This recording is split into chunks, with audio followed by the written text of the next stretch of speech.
Hello, ladies and gentlemen, and welcome back to the podcast. And today, I'm going to go my review of Friday Night Smackdown. Starting off the night, we have Jimmy Uso. Jimmy Uso comes out to the ring, grabs a microphone. Jimmy talks about being out for 6 months. Talks about the injury that he sustained from the Bloodline. Jimmy then mocks Solo Sikoa. After that, Roman comes out to the ring. Roman tells the fans to acknowledge Jimmy. Roman says that he is not a wise man or Jay's brother. Roman says that he's a tribal chief. Roman talks about the accolades that he's had since he's been, the tribal chief and obviously a part of the bloodline. Roman says that he is a GOAT, one of the greatest of all time. Jimmy says Roman is a chief with no tribe. Jimmy says that we need help. Roman tells him no yeet. And after that, Jimmy says that he is the only one that's ever acknowledged him as the tribal chief. Moving on from that, we go into our first official match of the night. It is LA Knight defending his U.S. Championship against Carmelo Hayes. I thought it was a good match, man. Back and forth matchup between Knight and Hayes, with Knight keeping the pace of the match. Andrade is here. He is sitting ringside. Knight ends up hitting a BFT on Hayes. Pins for the 3, and your winner of the match, and still U.S. champion, is LA Knight. Hats off to LA Knight for getting the win in that matchup. Moving on from that, we go into our next match of the night. It's Jakara Jackson and Lash Legend versus Bianca Belair and Jade Cargill, but the match actually is interrupted by Kevin Owens. Kevin Owens comes out to the ring as well as Cody Rhodes. Security is here to try to break up Rhodes and Owens. Orton comes out to the ring. Owens then hits Orton by mistake, but then Orton pretty much gets pissed off and then hits Kevin Owens. Definitely a lot of interesting stuff here going on with Kevin Owens.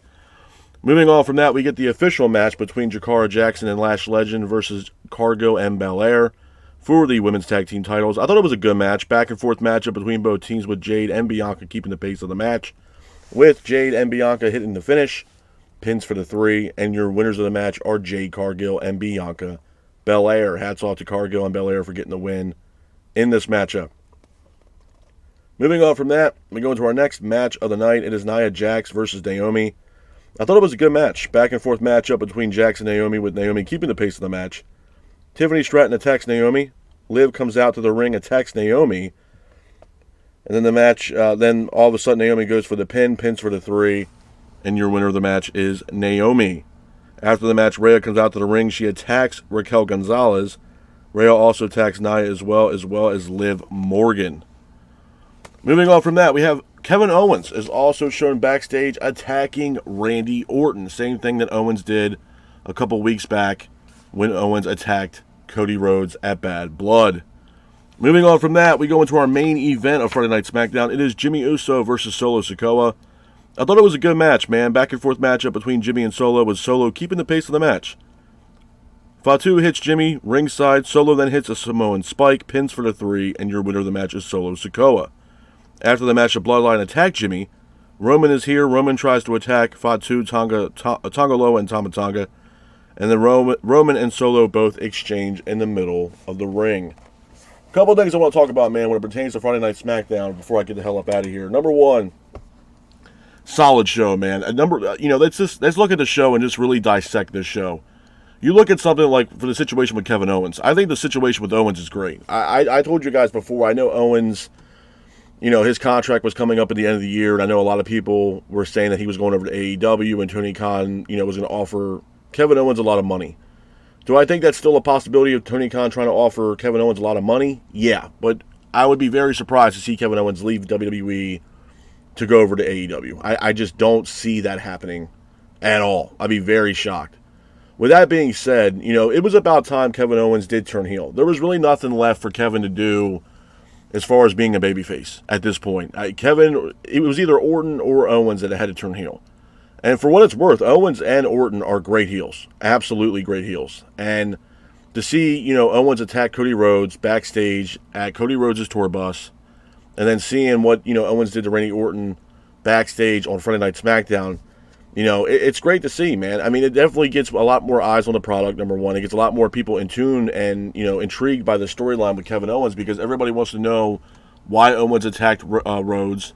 And why has Owens attacked Randy Orton when, as of recently, Randy Orton and Kevin Owens were teaming up, as well as Owens and Cody Rhodes. And I feel like a lot of this has to do and stems from the Bloodline when Cody aligned himself up with Roman to take on Jacob Fatu and Solo Sikoa at Bad Blood. And there was a lot of things that happened that night. I mean, we also seen Dwayne "The Rock" Johnson appear after that matchup between Rhodes and Roman teaming up against Fatu and Solo Sikoa. So there's still a lot of questions that we need answers to.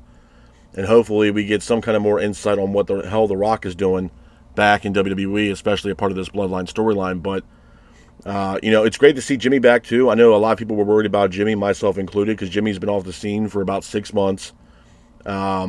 It's great to see him back. He showed up at Bad Blood. He attacked Tama Tonga and Tongaloa. He also attacked Solo Sikoa. So it's great to see Jimmy back. But, I think Jimmy, besides Kevin Owens, was the main vocal point of Friday Night SmackDown for abundance of reason. I mean, the opening segment of SmackDown when he came out to the ring, telling the fans that he was out for 6 months, mocking Solo Sikoa, and then Roman actually acknowledging Jimmy. But he also told Roman that he's a chief without, a tribe. Right now it's just him and Jimmy. And, it's a tall tale task to go up against the new Bloodline with, Solo, Tama Tonga Tongaloa, as well as Jacob Fatu. So it's a tall tale task. And I mean, even after the main event, you could see Jimmy blatantly telling Roman Reigns that, hey, we need help. We definitely need help. And they do. And, even in the early segment in the beginning of the show, when Jimmy had told Roman, hey, I know somebody that can help us. And then Roman, literally, his rebuttal was no yeet, meaning no Jey Uso. Roman does not want to align himself back up with Jey and everything else like that. But, to me, this is something where this is that long-term booking, this long, drawn-out storyline that keeps getting better and better and better and better, man. It's like a fine wine. I mean, like I told you guys before, even when it pertains to Cody Rhodes and the Bloodline, this storyline here with the Bloodline alone has been going on for about, I believe, 3 years since Cody's kind of came back into the mix of WWE. So, this is something that has still constantly and continuously keep brewing and gets more interesting and interesting over time. And, like I told you guys last week, WWE continuously keeps adding these small little ingredients to this storyline and makes it better and better and better. But with that being said, I mean, the biggest question I would have to say is the same question I had last week is when it pertains to Roman and his stable, who's going to align themselves up with Roman to take down this new Bloodline? And again, the biggest wild card in all of this is Dwayne "The Rock" Johnson. Is Dwayne going to align himself back up with Roman? Or is Dwayne "The Rock" Johnson actually going to align himself up with Solo Sikoa? When The Rock came out for Bad Blood, it wasn't like it was saying a lot. You see Roman, Jimmy, and Cody Rhodes in the ring, and he's counting 1, 2, 3, and then walks away. So, I mean, it's really, a lot of questions that still need answers to. I think, this Survivor Series this year is going to be incredible. To me, I would be very shocked if there's not a War Games matchup with a new Bloodline and the original Bloodline, headlined by Roman and Solo Sikoa. So, I mean, like I said, the biggest question I would have from Roman would be who is he going to align himself up with to take down this new Bloodline headlined by Solo Sikoa? Is Jey actually going to join Roman Reigns? Do they have no other option but to add Jey? And then you also look at Sami Zayn. Obviously, there's a little history there with Sami Zayn because he was also an honorary Uso, if you will, an honorary member of the original Bloodline with Roman. But the thing of it is, right now, Zayn just had a match against Gunther for the World Heavyweight title on Monday Night Raw, and he lost. But Jey, on the other hand, is the current Intercontinental Champion, so I don't know how they're going to fit Jey into the fold right now with him being the current Intercontinental Champion, unless somehow he loses that belt and then somehow aligns himself up with Roman on SmackDown as well as, Sami Zayn. Cody Rhodes could also be at this point, probably a small possibility because it looks like Cody Rhodes has his hands full with Kevin Owens. And obviously he's got a high-profile matchup coming up in about a couple weeks for Crown Jewel against Gunther, which is going to be an absolutely incredible match. I'm definitely looking forward to that. So it's definitely going to be a tall tale task to see really what happens here with Roman. And I think, like I said, when it pertained to SmackDown this past Friday, I think the main vocal point throughout the entire night, one of the vocal points would have to be Jimmy. Jimmy is the only person right now that has aligned himself up with Roman. And he's been there since day one, and there's also been speculations that Paul Heyman will come back into the fold and obviously be the wise man once again for, the original tribal chief Roman Reigns, which I think adding Paul back into the mix would be great. Paul was a great sounding board for Roman, absolutely. And to bring Paul in, I mean, I know that the fans will have a great reaction to that. I mean, myself included. I think Paul coming back and aligning himself up with Roman would be absolutely fantastic. But like I said, the biggest question is who is going to align themselves up with Roman to take down this new bloodline. That's the biggest question that we have. And the other question would be is how is Dwayne "The Rock" Johnson factor into all of this? Is he going to join Solo and his new bloodline, or is he going to align himself up once again with Roman Reigns? There's a lot of shit going on and really a lot of stuff to digest when it pertains to SmackDown, man. I thought SmackDown was really good. I think SmackDown this past Friday was way better than this past Monday Night's Raw. Hands down. Hands down. Which is crazy because, I mean, like I told you guys before, I've been praising Raw and SmackDown for the past few weeks. Past couple months. But that Raw this past week, man, was awful. And that was the first Raw that they had. That Raw went from 3 hours to 2. So I don't know if it was because, the time difference or the fact that they wanted to, take off the third hour and only have 2 hours and they kind of, stifled themselves a little bit because they're so used to doing 3 hours Monday night. But it was not that great, man. It really was not that great. But again, man, I'm really interested in what the Bloodline is going to do here. I think that's the biggest thing. One, if not the best storyline going on right now in all of WWE, is the Bloodline. Because, like I said, man, they keep adding these different ingredients and different components to this. And it's like a fine wine, man. As time goes on, it keeps getting better and better and better. I mean, if you look at the original situation with Solo and Roman, I mean, it went from Solo and then Solo adding Tama Tonga and Tonga Loa and then bringing in a powerhouse with Jacob Fatu, who, that guy's a monster, man. That Fatu's a beast. Hands down. I told you guys before, I said it for the past couple of weeks. I'll be surprised going into next year for the next 6 months to 10 months that he doesn't have championship gold around his waist. Fatu is a monster, man. Fatu is a beast and one of the best signings that WWE's had in quite a while.